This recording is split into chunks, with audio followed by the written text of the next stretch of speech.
So I was going to talk about, first I was going to bring all of the boxes from my office, bring them over here, and talk about the silly things that we hold on to.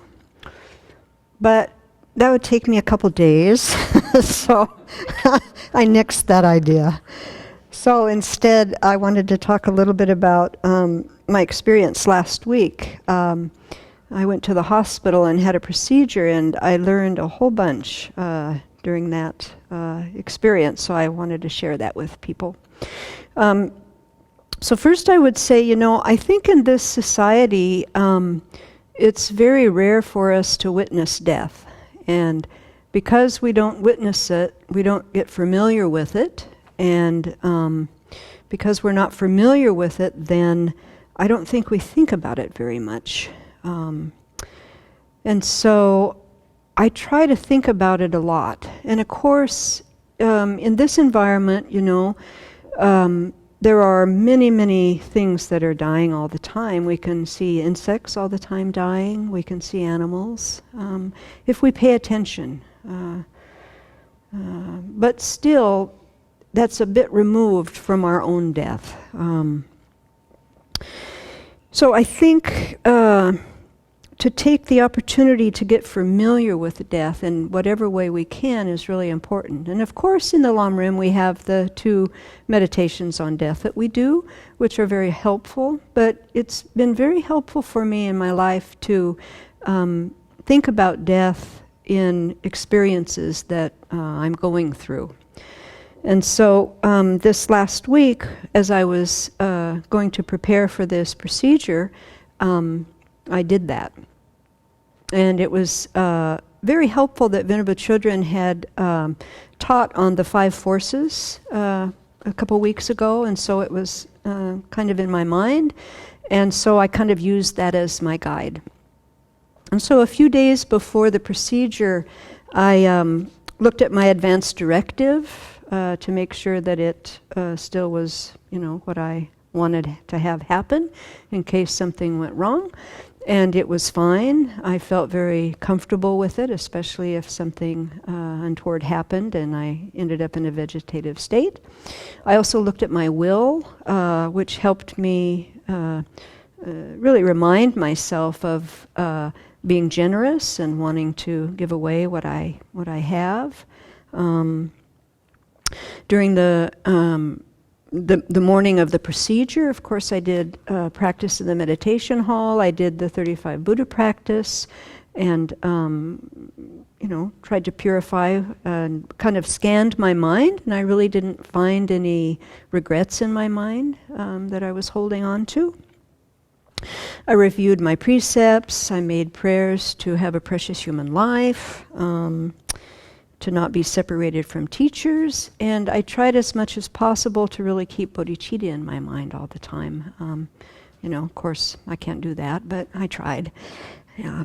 And then Venerable Chuni kindly came with me to the hospital, and we, on the way, talked about the practices that I would want done if I happened to die during the procedure. So I felt very supported by Venerable Chuni.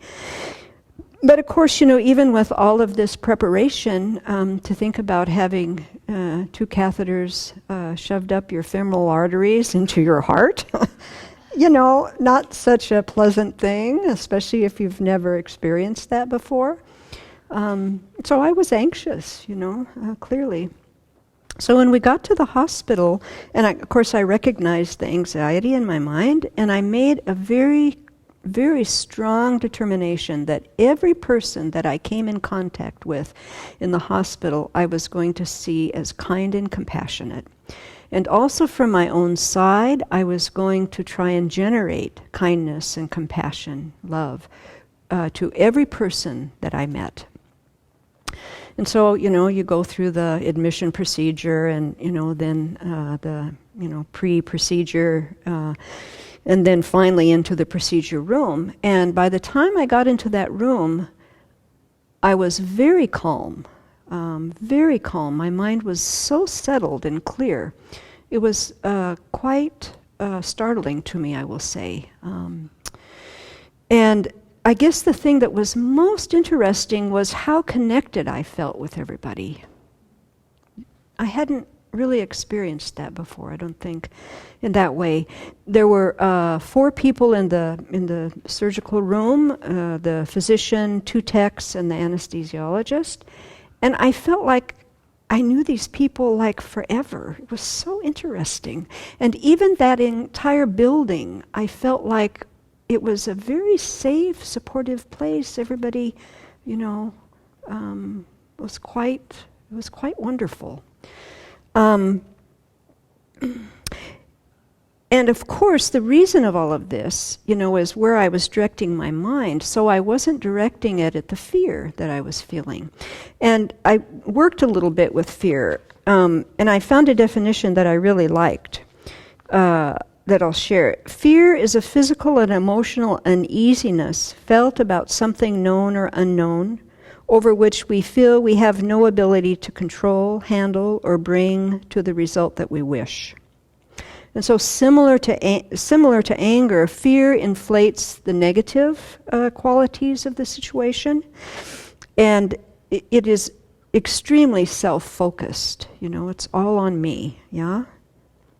And so, of course, because I couldn't control the outcome of this procedure, I was focusing on all the things that could go wrong. And since I worked in hospitals in the past, I have a lot of information about what can go wrong. And so my mind, I just had story after story, and so not helpful. So just by turning the mind to just love and compassion, experiencing it, and the way that I did that with others was thinking that they all were my kind parents in previous lives. Everybody that I came in contact with, I thought that. And from my own side, just to generate, I just kept my focus on my heart, which is interesting, but, and to, have love and compassion for this one and that one. And, it wasn't that everything went really smooth. They had trouble getting my IV in, and, in the past that would have, I could be critical and None of that even arose. It was so interesting. So this whole experience really taught me about the power of, love and compassion. And of course, after it was all over and I was thinking about this, I thought, well, yeah, gosh, very powerful.